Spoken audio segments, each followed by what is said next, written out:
ആ ഡിസബിലിറ്റി സെൻസസിലാണ് ഈ രാജ്യത്ത് ആദ്യമായി ഈ കമ്മ്യൂണിറ്റിയിൽ എത്ര നമ്പർ ആളുകളുള്ള സ്റ്റേറ്റിനൊരു കണക്ക് കിട്ടുന്നത്.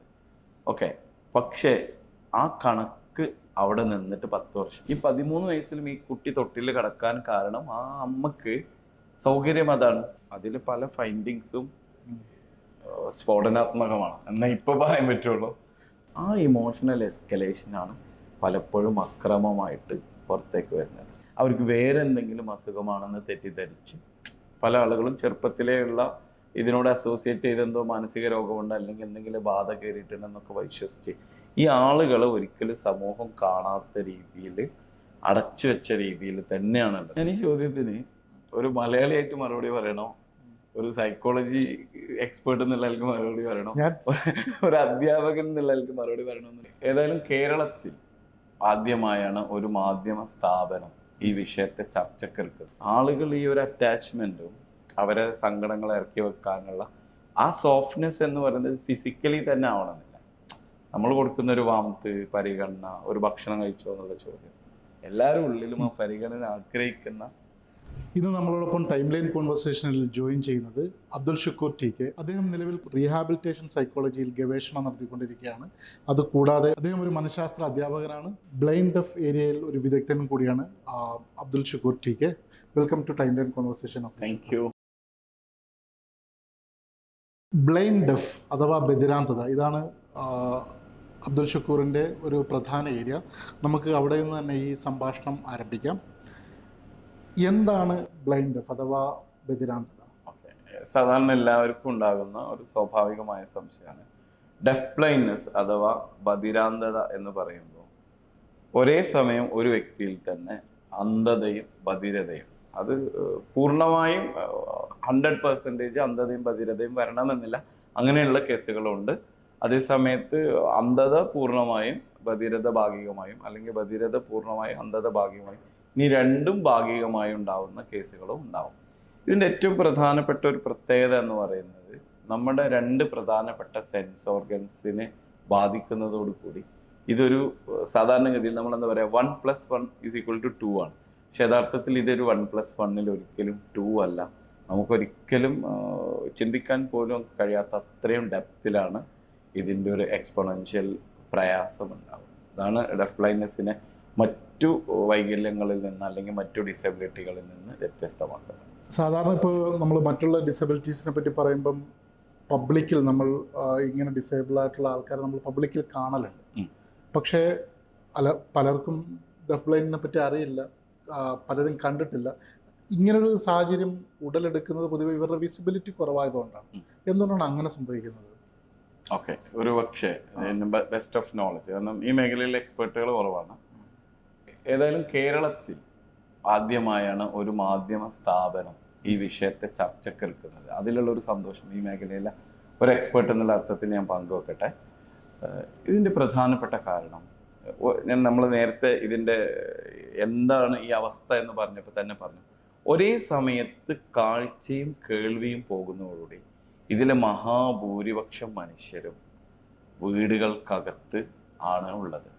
മറ്റൊന്ന്, ചില ആളുകളെങ്കിലും ഇത് കാരണമുള്ള അവരുടെ വൈകാരികമായ പ്രക്ഷുബ്ധാവസ്ഥ കൊണ്ട് അവർക്ക് വേറെ എന്തെങ്കിലും അസുഖമാണെന്ന് തെറ്റിദ്ധരിച്ച് പല ആളുകളും ചെറുപ്പത്തിലേ ഉള്ള ഇതിനോട് അസോസിയേറ്റ് ചെയ്തെന്തോ മാനസിക രോഗമുണ്ട് അല്ലെങ്കിൽ എന്തെങ്കിലും ബാധ കയറിയിട്ടുണ്ടെന്നൊക്കെ വിശ്വസിച്ച് ഈ ആളുകൾ ഒരിക്കലും സമൂഹം കാണാത്ത രീതിയിൽ അടച്ചു വെച്ച രീതിയിൽ തന്നെയാണുള്ളത്. നമുക്കറിയാം, നമ്മൾ ഡിസബിലിറ്റിയുടെ ഒരു ചരിത്രമെടുത്ത് പരിശോധിക്കുമ്പോൾ അതിൽ നമ്മൾ ഏറ്റവും ഇരുണ്ട കാലഘട്ടം എന്ന് പറയുന്ന ആ ഇരുണ്ട കാലഘട്ടത്തിൽ നിന്ന് ഇനിയും പുറത്തേക്ക് വരാൻ കഴിയാത്ത മനുഷ്യരെ കുറിച്ചാണ് നമ്മളിപ്പോൾ സംസാരിച്ചു കൊടുക്കുക. ഇനി ഞാൻ വീണ്ടും ഒരിക്കൽ കൂടി ഊന്നി പറയണേ, കേരളത്തിൽ ആദ്യമായാണ് ഒരു മാധ്യമ സ്ഥാപനം ഇതിനെ ചർച്ചക്കെടുക്കുന്നത്.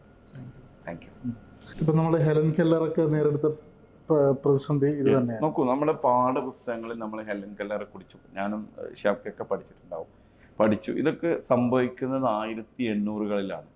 ആ കാലഘട്ടത്തിൽ ആ ഹെലൻ കെല്ലറിനെ പോലും പഠിപ്പിക്കാൻ ഒരു ആനി സുലിവൻ ഉണ്ടായിരുന്നു. പക്ഷേ നമ്മുടെ രാജ്യത്ത് ഈ ആനി സുലിവന്മാരെ ഉണ്ടാക്കുന്ന diploma in special education course 2000-ന് ശേഷമാണ് ആരംഭിക്കുന്നത്. 2000-ന് ശേഷം ആരംഭിച്ച് 26 വർഷമായി. എന്നിരുന്നാൽ പോലും നമ്മുടെ കേരളത്തിൽ പോലും ഈ കോഴ്സ് കഴിഞ്ഞ ആളുകൾ എനിക്ക് തോന്നുന്ന ഒരു 10-ൽ താഴെ ആൾക്കാരെ ഉള്ളൂ. കാരണം നമുക്ക് കൃത്യമായി ഇതിൻ്റെ ഒരു നെറ്റ്വർക്കിംഗ് ഉണ്ട്. യഥാർത്ഥത്തിൽ എന്താ സംഭവിക്കുന്നത് വെച്ചാൽ ആരും എന്തുകൊണ്ട് പഠിക്കാൻ പോകുന്നില്ല എന്ന് വെച്ചാൽ നമ്മൾ എന്തിനാണ് പഠിക്കാൻ പോകുന്നത്? നമുക്കൊരു തൊഴിൽ വേണ്ടേ? ഈ തൊഴിൽ കൊടുക്കാൻ ഇന്നിവിടെ സംവിധാനങ്ങളില്ല. പക്ഷെ ഇതിനോടൊപ്പം ഒരു സന്തോഷം ഞാൻ പങ്കുവെക്കട്ടെ. കേരളത്തിൽ ഇത്തരം കുട്ടികൾക്ക് വേണ്ടിയുള്ള ആദ്യത്തെ സ്പെഷ്യൽ സ്കൂൾ ഉള്ളത് എൻ്റെ നാട്ടിലാണ്. ഞാൻ ആ വിദ്യാലയത്തിലാണ് എൻ്റെ ഇന്റേൺഷിപ്പും കാര്യങ്ങളും. സ്ഥലം മങ്കട. കേരളത്തിലെ ആദ്യത്തെ ബ്ലൈൻഡ് സ്കൂളും ഈ വള്ളിക്കാപ്പറ്റയിലാണ്. ആ ബ്ലൈൻഡ് സ്കൂളിൽ തന്നെയാണ് ഈ ഇത്തരം കുട്ടികൾക്ക് വേണ്ടിയുള്ള സ്പെഷ്യൽ സ്കൂൾ ഉള്ളത്. അതുപോലെ തന്നെ കോട്ടയം സർവീസ് സൊസൈറ്റി എന്ന് പറയുന്ന ഒരു NGO ചെറിയ രൂപത്തിലുള്ള ചില ഇടപെടലുകൾ നടത്തിയിട്ടുണ്ടെന്ന് ചോദിച്ചാൽ ഈ മേഖല ഇന്ന് പൂർണ്ണമായും ആരും അവർക്ക് വേണ്ടി ഒരു സപ്പോർട്ട് ഇല്ല എന്ന് പറയാവുന്ന ഒരവസ്ഥയിലാണ്.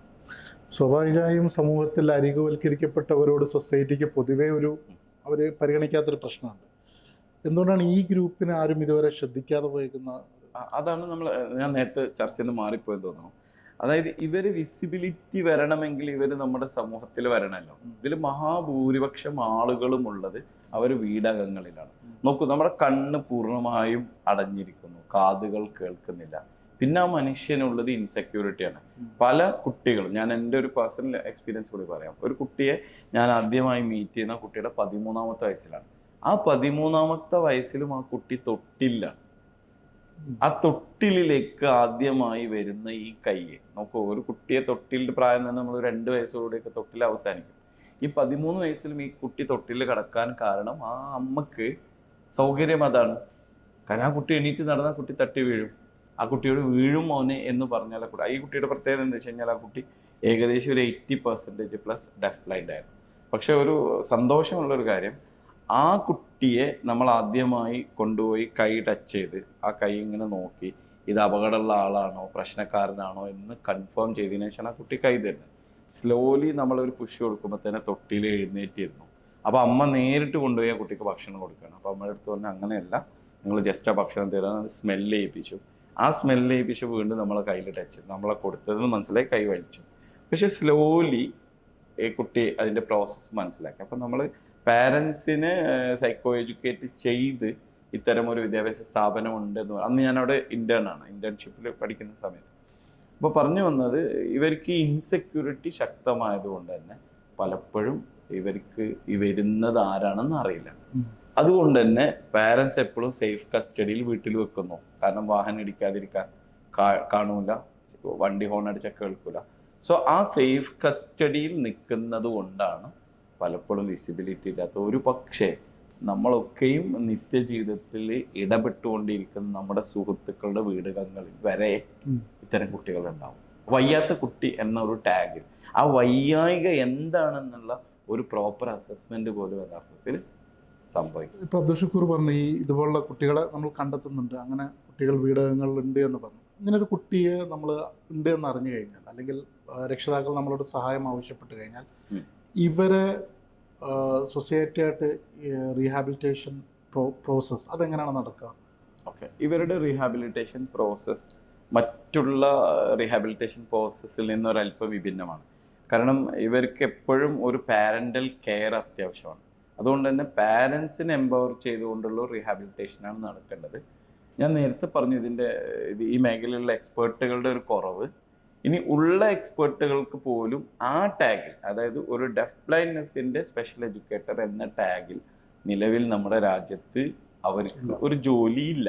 അങ്ങനെ ഒരു സ്പെസിഫൈഡ് തൊഴിൽ നമ്മൾ സൃഷ്ടിച്ചിട്ടില്ല. അതിൻ്റെ കാരണം താരതമ്യേന ഈ ആളുകളുടെ നമ്പർ മറ്റ് ഡിസബിലിറ്റികളെ കമ്പയർ ചെയ്യുമ്പോൾ കുറവാണ്.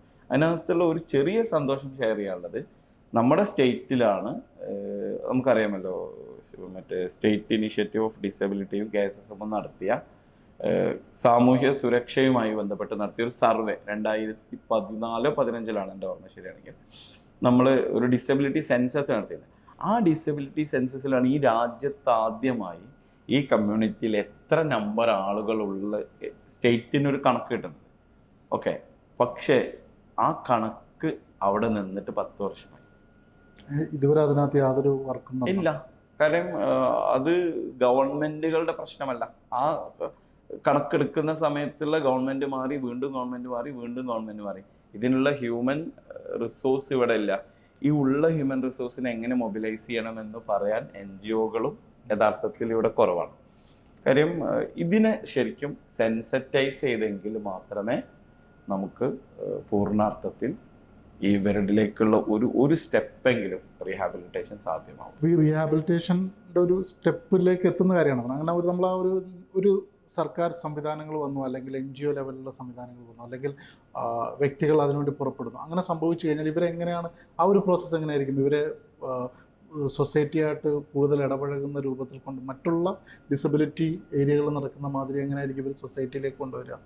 നോക്കൂ, ഇപ്പോൾ നമുക്കറിയാം ഈ ലാസ്റ്റത്തെ ഒരു 10 വർഷത്തിൻ്റെ പ്രത്യേകത, 10 വർഷമായിട്ട് നമ്മളുടെ അടുത്ത് ഡാറ്റ തന്നെ ഉള്ളൂ, അതുവരെയുള്ള ഡാറ്റ പോലുമില്ല. ഈ ഒരു 10 വർഷത്തിൻ്റെ പ്രത്യേകത എന്ന് പറയുന്നത് ഇതൊരു സോഷ്യൽ മീഡിയ കാലമാണ്. ഈ സോഷ്യൽ മീഡിയ കാലത്തിൽ ഇത്തരം പരിമിതികൾ ഉണ്ടായിട്ടും അതിനെ മറികടന്ന ആളുകളുടെ സക്സസ് മോഡൽ ഇപ്പം നമുക്കറിയാം. ഓരോ ഏരിയയിൽ എടുത്തു കഴിഞ്ഞാലും വളരെ പോപ്പുലറായ ഒരുപാട് ഫിഗേഴ്സ് കേരളത്തിൽ വ്യത്യസ്ത ഡിസബിലിറ്റി മേഖലകളുണ്ട്. അതേപോലെയുള്ള ഒരു കുട്ടിയെങ്കിലും ഐഡൻറ്റിഫൈ ചെയ്ത് ഈ സക്സസ് സ്റ്റോറി, ഇപ്പോൾ അതിനൊരു തുടക്കമാവട്ടെ ടൈം ലൈനിൻ്റെ ഇൻ്റർവ്യൂ എന്നാണ് ഞാൻ വിശ്വസിക്കുന്നത്. ഒരു സക്സസ് സ്റ്റോറി വന്നു കഴിയുമ്പോൾ സ്വാഭാവികമായിട്ട് ഇത് ആളുകൾ ഷെയർ ചെയ്യും. ഇപ്പോൾ ഫോർ എക്സാമ്പിൾ, ഇപ്പോൾ നമുക്കറിയാം കഴിഞ്ഞ ജനുവരിയിൽ, ഈ 2026 ജനുവരിയിൽ ഒരു പെൻഗിനായിരുന്നെങ്കിൽ ഈ ഇവിടത്തേക്ക് വരുമ്പോഴത്തേക്ക് ആ ഒരു പഞ്ച് എന്ന് പറഞ്ഞ മങ്കിയുടെ പുറകെയാണ് പോകുന്നത്. അപ്പോൾ വളരെ പെട്ടെന്നാണ് ചില കാര്യങ്ങൾ ട്രെൻഡിങ് ആയി വരുന്നത്. ആ രീതിയിൽ ഇത്തരം ആളുകളുടെ ഒരു സക്സസ് സ്റ്റോറിയെ പുറത്തു കൊണ്ടുവരാൻ ആർക്കെങ്കിലും ഏതെങ്കിലും കേരളത്തിലെ ഒരു ദൃശ്യമാധ്യമത്തിന് സാധിച്ചു കഴിഞ്ഞാൽ സ്വാഭാവികമായും ആ മേഖലയിലുള്ള ചെറിയ ചില ഇടപെടലുകളെങ്കിലും ഉണ്ടായിത്തുടങ്ങുന്നതാണ് വിശ്വസിക്കുന്നത്. അപ്പോൾ ഈ പങ്കിൻ്റെ കാര്യം പറഞ്ഞതുകൊണ്ടാണ്, കാരണം അതിപ്പോൾ സോഷ്യൽ മീഡിയയിൽ ഭയങ്കരമായിട്ട് ട്രെൻഡിങ് ആയിക്കൊണ്ടിരിക്കുകയാണ്. എന്താണ് ആനിമൽ കിങ്ഡത്തിൽ ഇങ്ങനൊരു ബിഹേവിയർ ആൾക്കാർക്ക് ഉണ്ടാവുന്നതും, പിന്നെ പങ്ക് പിന്നെ തിരിച്ച് അവരുടെ തന്നെ ഒരു സർക്കിളിൽ അവരുടെ എക്കോസിസ്റ്റത്തിലുള്ള ആൾക്കാരുമായിട്ട് വീണ്ടും ഇടപഴകാൻ തുടങ്ങിയിട്ടുണ്ട്. പക്ഷെ എന്തുകൊണ്ട് പങ്ക് ഉണ്ടാവുന്നു, എന്തുകൊണ്ട് ഇത് സംഭവിക്കുന്നു? ഓക്കെ, നമുക്ക് സൈക്കോളജിയിലെ നമ്മളിന്ന് ആധികാരികമായി പഠിക്കുന്ന എല്ലാ ലേണിംഗ് തിയറീസും എല്ലാം നമ്മൾ ഇവോൾവ് ചെയ്തെടുത്തത് അനിമൽ ബിഹേവിയറിനെ കമ്പയർ അല്ലേ. ലോകത്തെ ഏറ്റവും പ്രസിദ്ധമായ പാവ്ലോവിൻ്റെയോ സ്കിന്നറുടെ ഒക്കെ എക്സ്പെരിമെൻ്റ് എടുക്കുന്നത് ഡോഗിലും അതേപോലെ തന്നെ പൂച്ചയിലും പ്രാവിലും ഒക്കെയാണ്. ആൻഡ് വെരി റയർലി ചിമ്പാൻസിയിലും നടന്ന, ഇപ്പം കോഹ്ലറൊക്കെ നടത്തിയ എക്സ്പെരിമെൻ്റ് ചിമ്പാൻസിയിലാണ്.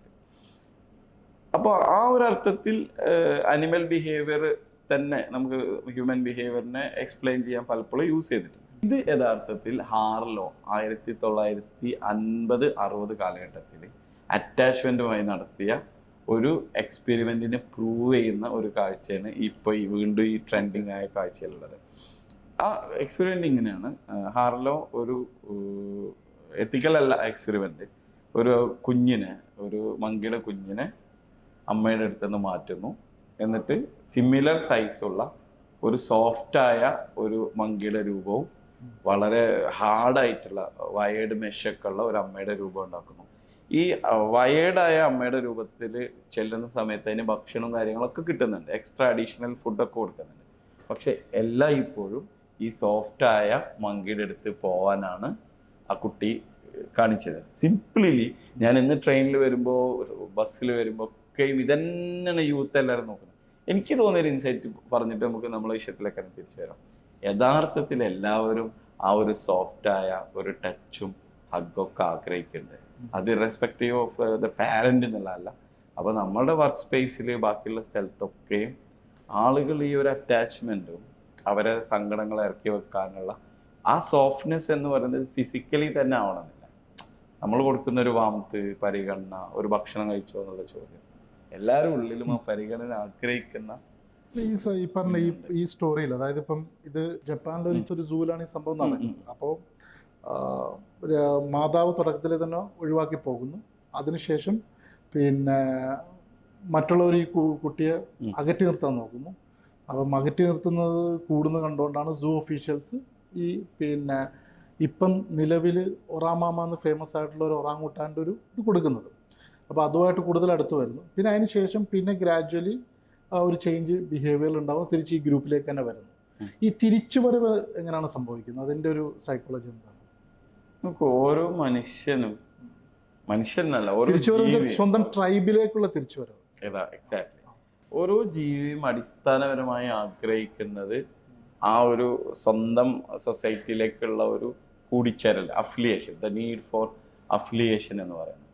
അപ്പോൾ ആ നീഡ് ഫോർ അഫിലിയേഷൻ ഉണ്ടാകുമ്പോൾ അത് കിട്ടാതിരിക്കുമ്പോൾ ഓരോ ജീവിക്കും അതിൻ്റെതായ ഇമോഷണൽ എക്സ്പ്രഷനാണ്. ഇത് മങ്കി ആയതുകൊണ്ട് കുറേ കൂടി മനുഷ്യനോട് ചേർന്ന് നിൽക്കുന്നതുകൊണ്ട് നമുക്ക് അതിനോടുള്ളൊരു കുറേ കൂടി ഒരു അറ്റാച്ച്മെൻറ്റ് തോന്നുന്നു. അങ്ങനെ ഒരു ഇൻറ്റേർണൽ സംഗതി കൂടെ അവിടെ സംഭവിക്കും. ഇത് യഥാർത്ഥത്തിൽ ജൈവികമായി ഓരോ മനുഷ്യൻ്റെയും ഉള്ളിലുള്ള മോട്ടിവേഷനിലെ ഒരു പ്രധാനപ്പെട്ട മോട്ടിവേഷനാണ് നീഡ് ഫോർ അഫിലിയേഷൻ എന്ന് പറയുന്നത്.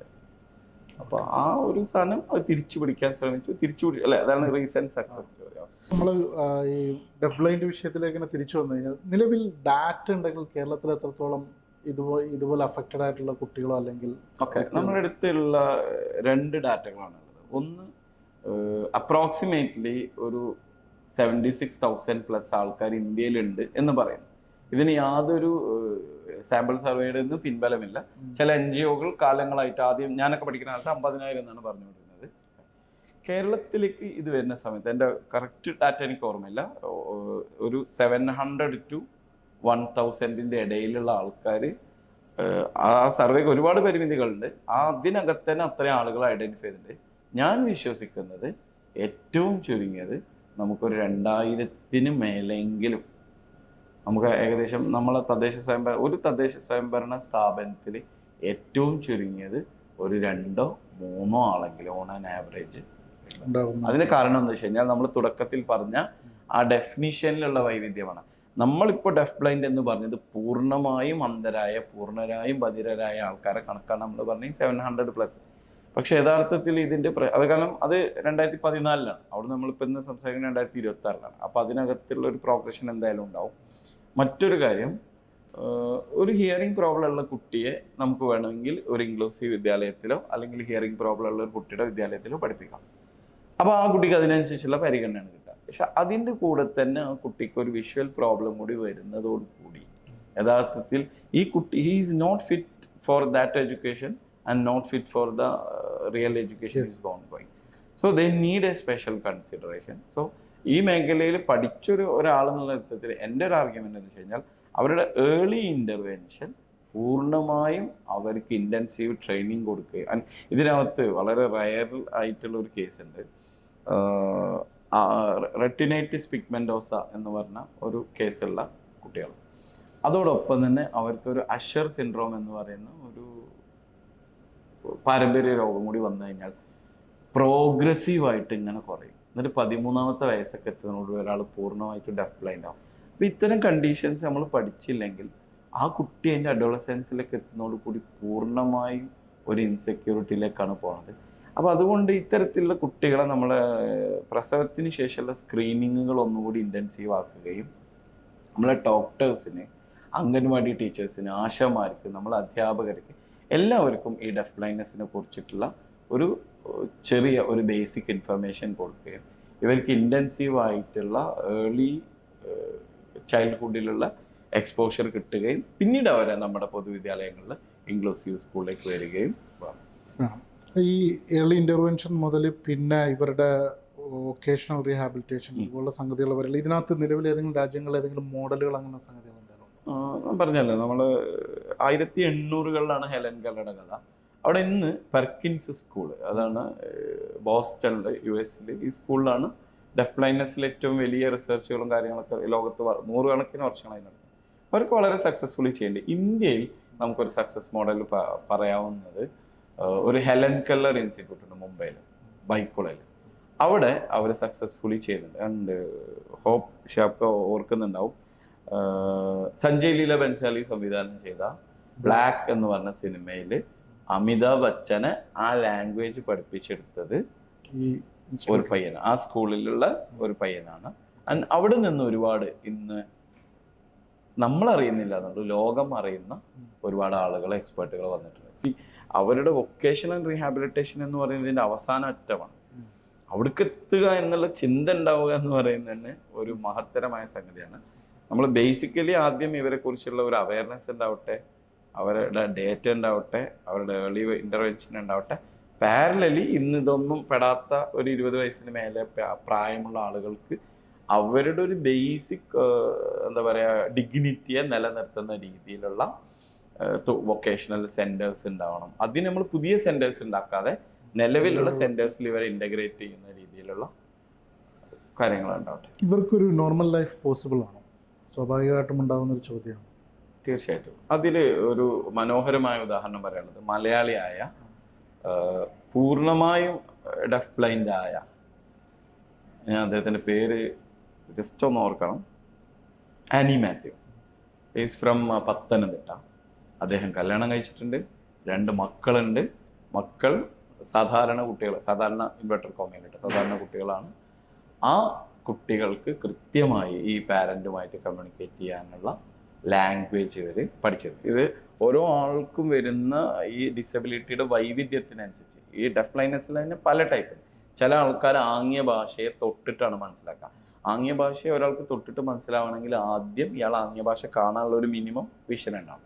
ചില ആൾക്കാർക്ക് ആദ്യം ഹിയറിംഗ് ഉണ്ടാവും, പക്ഷെ പിന്നീട് കാഴ്ച പോകുമ്പോൾ അവർ ബ്രെയിൽ വായിച്ചിട്ടുണ്ടാവും. ഇന്ന് ടെക്നോളജി ഒരുപാട് വളർന്നിട്ടുണ്ട്. ഈവൻ ഇപ്പോൾ നമ്മളൊരു മെസ്സേജ് അയച്ചാൽ ആ മെസ്സേജ് അടുത്ത ടൈമിൽ അവർക്ക് ബ്രെയിലിൽ വായിക്കാനും അവരയക്കുന്ന മെസ്സേജ് തിരിച്ച് നമുക്ക് വരാനൊക്കെ ഉള്ള ടെക്നോളജി ഉണ്ട്. അപ്പോൾ ഇവർക്ക് ജീവിതം സാധ്യമാണ്. ആനി മാത്യു വിവാഹിതനാണ്, മക്കളുണ്ട്.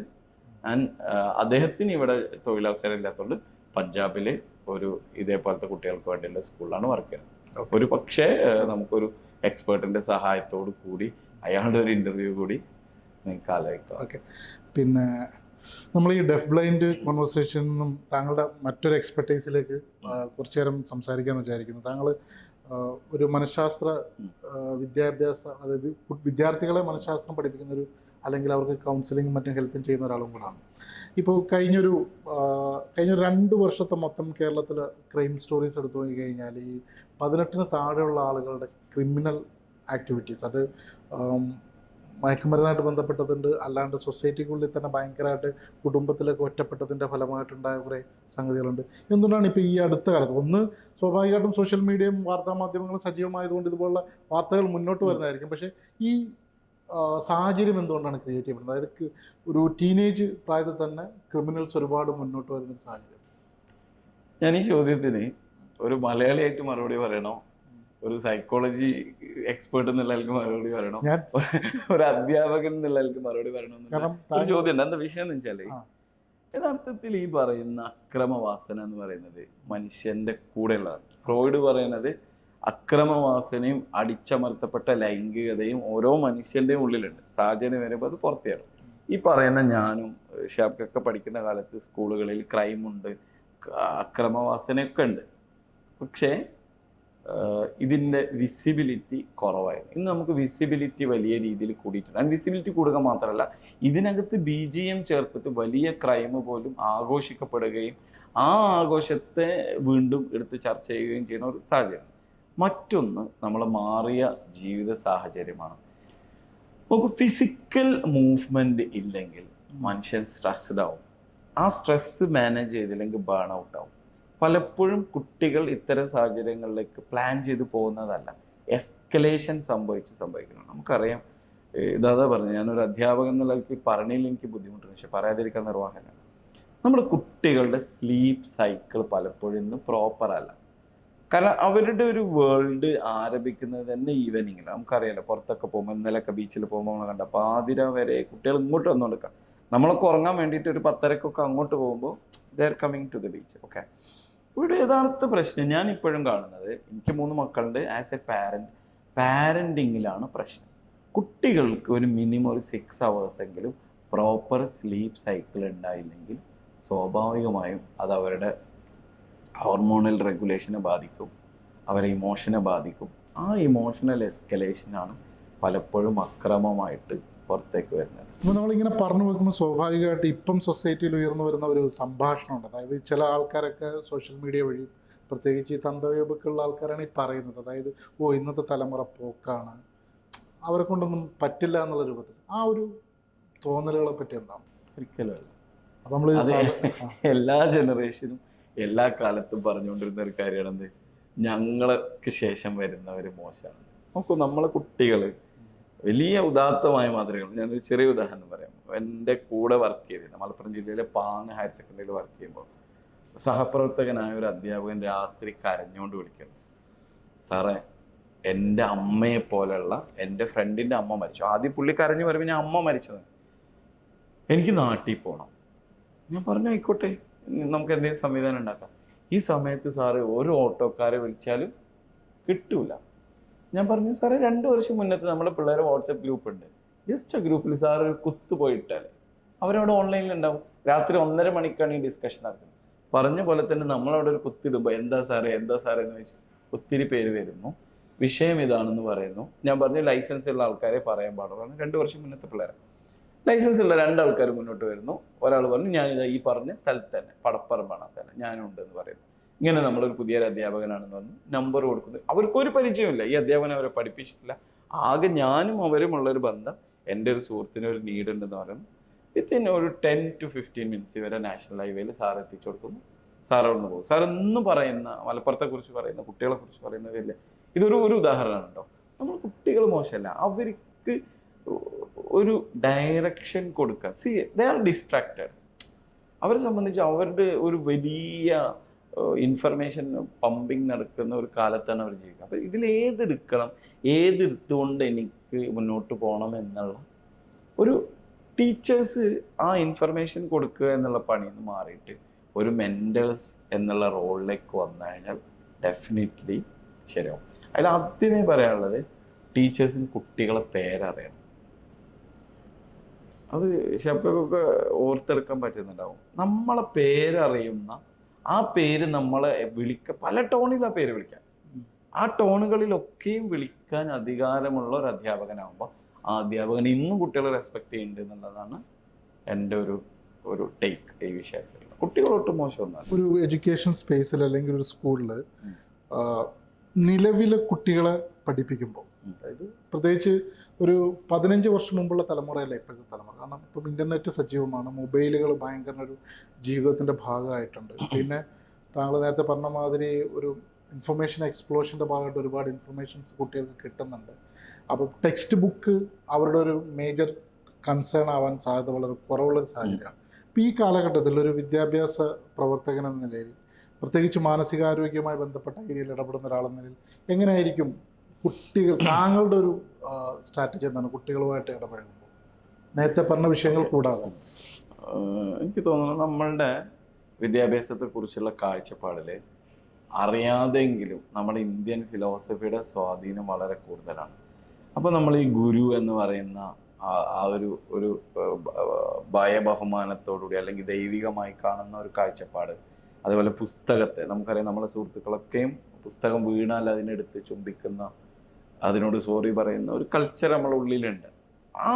അത് നമ്മളെ അബോധത്തിൽ ഇപ്പോഴുണ്ട്. ആ അബോധത്തെ ഞാൻ അതിനെ ഒരിക്കലും മോശമായി കാണുകയല്ല. പക്ഷെ ആ അബോധം പേറുന്നത് കൊണ്ട് തന്നെ ഇന്ന് പുസ്തകം വായിക്കാത്ത കുട്ടികളോട് നമുക്കൊരു തരത്തിലുള്ള ഒരു അലർജി ഉണ്ട്. ഇതാണ് യഥാർത്ഥ ഇഷ്യൂ.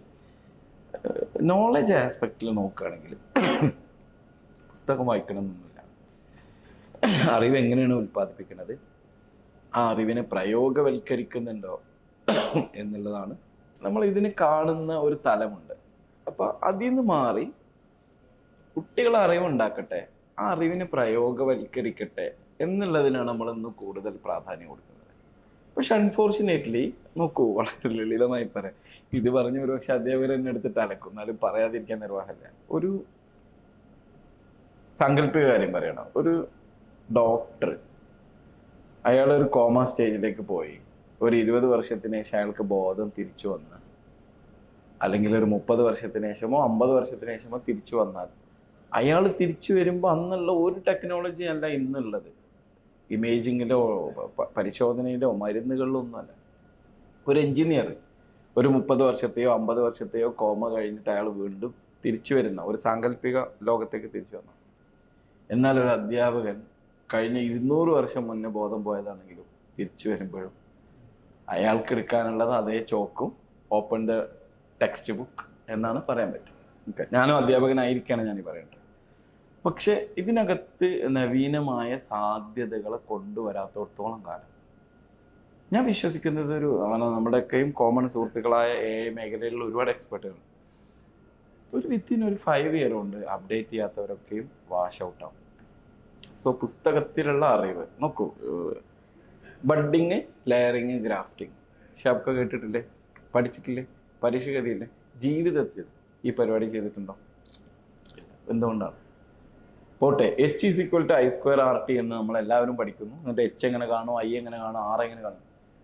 നമ്മൾ ആരെയെങ്കിലും സ്കൂളിൽ ഫീസ് എങ്ങനെയാണ് കെട്ടേണ്ടതെന്ന് പഠിപ്പിച്ചിട്ടുണ്ടോ?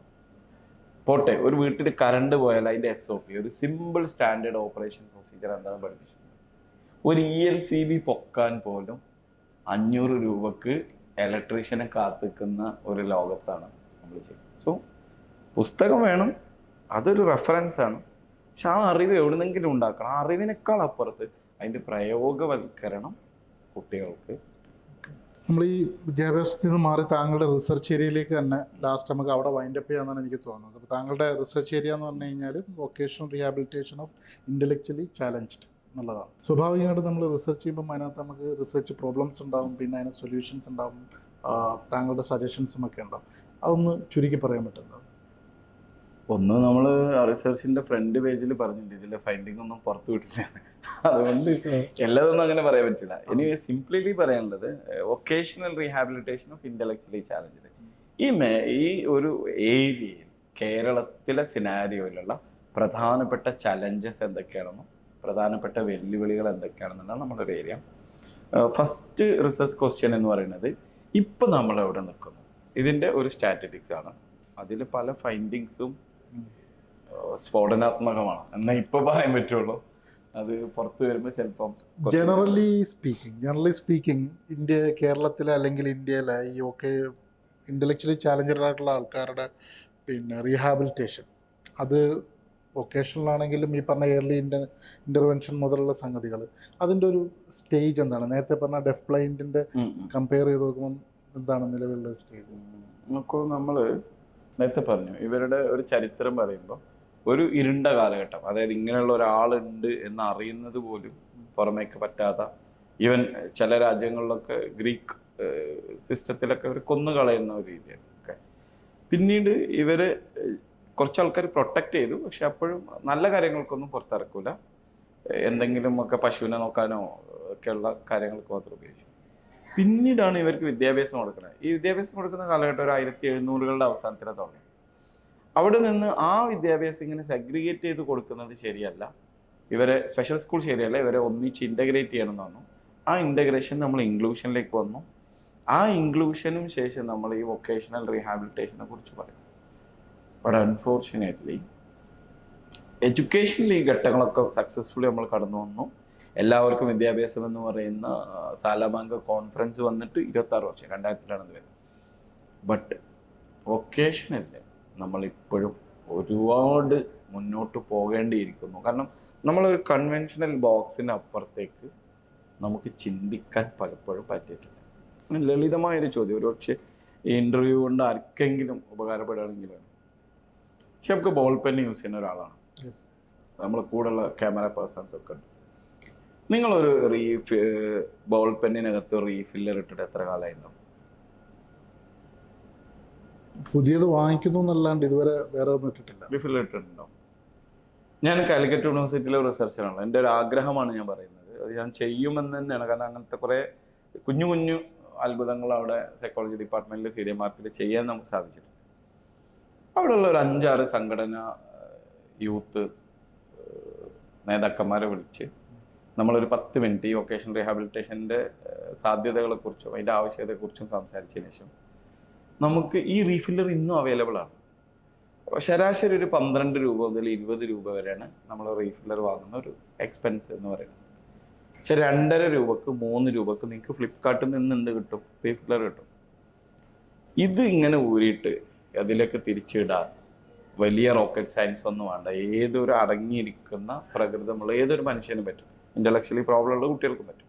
നമുക്ക് ഓൾറെഡി അവിടെ ഒരു വൊക്കേഷണൽ യൂണിറ്റ് ഉണ്ട്. നമ്മൾ ഒന്നിനും, അതായത് ഒരു സോഷ്യൽ എക്സ്പോഷറിലേക്ക് പോകുമ്പോഴത്തേക്ക് പ്രശ്നക്കാരാകാൻ സാധ്യതയുള്ള അല്ലെങ്കിൽ ആളുകളോട് സംസാരിക്കുന്നതിൽ ബുദ്ധിമുട്ടുള്ള കുട്ടികളെയും വളരെ കംഫർട്ടായ സ്ഥലത്ത് ഇരുത്തി അവർക്ക് ഈ ഒരു ജോലി ചെയ്യാൻ വേണ്ടി പറ്റും. അപ്പോൾ നമ്മൾ അതിൻ്റെ മാർക്കറ്റോടെ, അതാണ് ഞാൻ പറഞ്ഞത്, ഈ വിദ്യാർത്ഥി നേതാക്കന്മാരോട് ഇതിൻ്റെ ആവശ്യകത പറയുമ്പോൾ നമ്മൾ സ്റ്റുഡൻസിനോട് ഇത് കൊടുക്കുന്ന സ്റ്റുഡൻസ് ട്രാപ്പിനടുത്ത് ഒരു ചെറിയ മനോഹരമായൊരു കൗണ്ടർ, അവിടെ ഞാൻ പറയും ഇതിനൊക്കെ എന്ത് ചെയ്യണം? ദൃശ്യവൽക്കരിക്കണം. സോഷ്യൽ മീഡിയ ഇൻഫ്ലുവൻസ് വരണം, വാർത്തക്കാർ വരണം, പത്രക്കാർ വരണം. ആൻഡ് ഇതിൻ്റെ ഒരു എക്കണോമിക്സിനെ കുറിച്ചും കൂടി നമ്മൾ എന്ത് ചെയ്യണം? കുട്ടികളെ ബോധിപ്പിച്ചു. സോ വൊക്കേഷണൽ റീഹാബിലിറ്റേഷന് സാധ്യതകൾ അനന്തമാണ്. നമ്മൾ ആ ഏരിയ ജസ്റ്റ് ഒന്ന് തിങ്ക് ചെയ്താൽ നോക്കൂ. നമുക്കിവിടെ ഹൈലൈറ്റിൽ 89 രൂപക്ക് കട്ട് ഫ്രൂട്ട്സ് കിട്ടും അല്ലേ? ഈ സാധനം നമുക്ക് കാലിക്കറ്റ് യൂണിവേഴ്സിറ്റി കിട്ടില്ല.